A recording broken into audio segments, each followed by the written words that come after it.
I joined Captured News for my second ride-along on October 14th. The majority of the day was full of thunderstorms and flooding, so the night was spent on covering such things throughout the city and its area. We hopped on I-55 to 294 to get to Manheim Road in Bellwood, Illinois to see some flooding.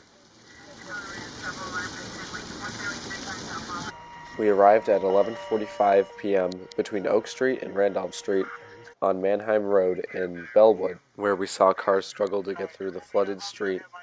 Shortly after we arrived, the police closed off the majority of the street. Locals and residents in the area also saw flooding on their streets, such as this car struggling to go west in Bellwood, Illinois.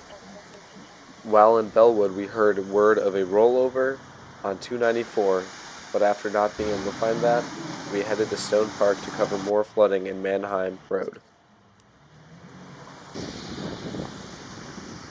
At this point, it was almost 12:49 a.m., and Pauley wanted to stop to clean the windows of the car before heading to O'Hare to cover flight cancellation and delays.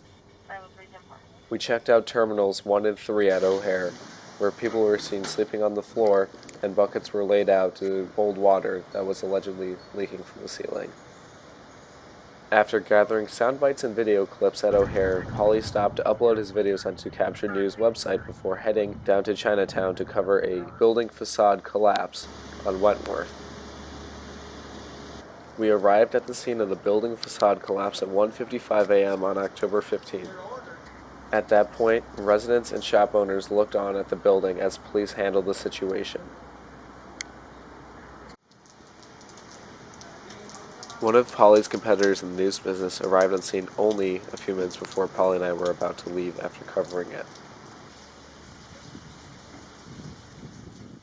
Before leaving for Pauley's office, a couple was seen enjoying their time on the block despite what had just happened a few buildings down.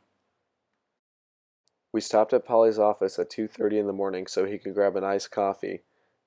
He then dropped me off around Wicker Park before heading to DuPage County to cover some weather and then finally get some sleep. This is Colin Boyle signing off.